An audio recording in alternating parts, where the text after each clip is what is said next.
আসসালামু আলাইকুম। তো আজকে আমি চলে যাচ্ছি আমাদের নিকটস্থ বাজার শ্যামগঞ্জ বাজারে। সেখানে বাংলা নববর্ষ উপলক্ষে হাফেজ জিয়াউর রহমান ডিগ্রি কলেজের মাঠে একটি মেলার আয়োজন করা হয়েছে। তো আমি চলে যাচ্ছি সেখানে ঘুরতে। আপনারা সাথেই থাকুন, দেখব গিয়ে কীরকম আয়োজন করা হয়েছে, আপনাদেরকে দেখানোর চেষ্টা করব। সবাই সাথেই থাকুন। তো আমি গাড়িতে উঠে শ্যামগঞ্জ মেলার উদ্দেশ্যে রওনা হয়েছি। সবাই আমাদের সাথেই থাকুন। বলতে বলতে চলে আসলাম ময়লাকান্দা। আমাকে আর কিছু দূর যেতে হবে। আমি এখন চলে এসেছি হাফেজ জিয়াউর রহমান ডিগ্রি কলেজের মেন গেটে। আর বলতে বলতে চলে যাচ্ছি মেলার মধ্যে। আপনারা দেখতেই পাচ্ছেন কি পরিমাণ মানুষ আমার সাথে হেঁটে হেঁটে যাচ্ছে।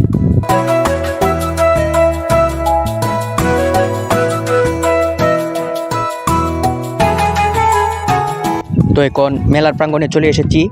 আমি এদিকে অনেকগুলো দোকান বসেছে, আমি সেগুলো আগে ঘুরতে যাব।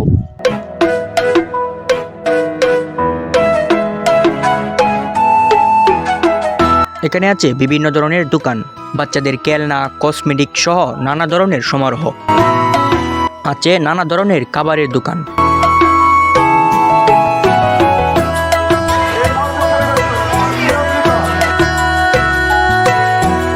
আর এসব দেখতে দেখতে চলে যাচ্ছি মূল মঞ্চের দিকে।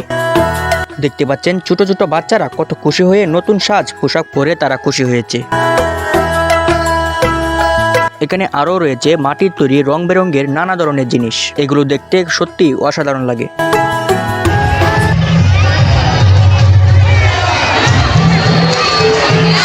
তো আপনারা দেখতে পাচ্ছেন কত শত হাজার লোকের সমাগম, মানে ভিড় একবারে থাকা যাচ্ছে না, এরকম ভিড়।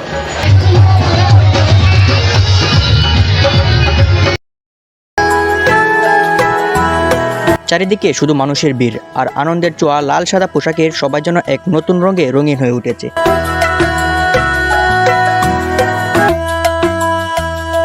এখন আমরা চলে এসেছি সেই বৈশাখী মেলার মঞ্চের কাছে এবং উপভোগ করছি কিছুক্ষণ পর পর কোদে শিল্পীদের নানা পারফরমেন্স।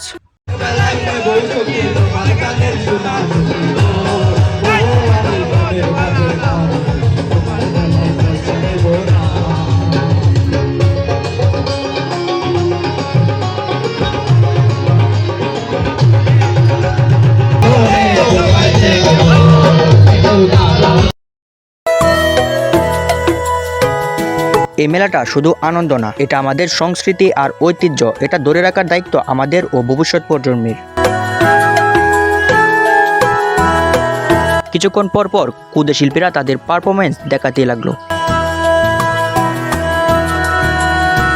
আর এই পুরো কনসার্টে সাউন্ড সিস্টেম এখান থেকেই কন্ট্রোল করা হচ্ছে।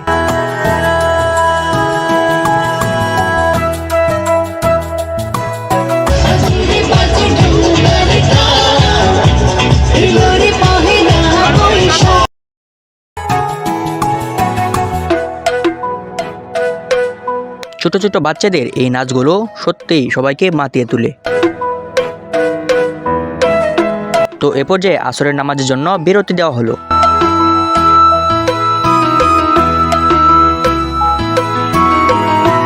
আর দেখতে দেখতে সন্ধ্যা ঘনিয়ে এলো।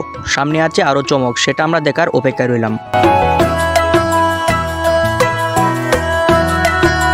তো দেখতে দেখতে শুরু হয়ে গেল এক মনোমুগ্ধকর নাটক। আর এর মধ্যেই পহেলা বৈশাখে শুরু হয়ে গেল কাল বৈশাখ, যার কারণে বেঁচতে গেল পুরো অনুষ্ঠান। সবাই এসে কলেজের টিন শেডের নিচে আশ্রয় নিলাম।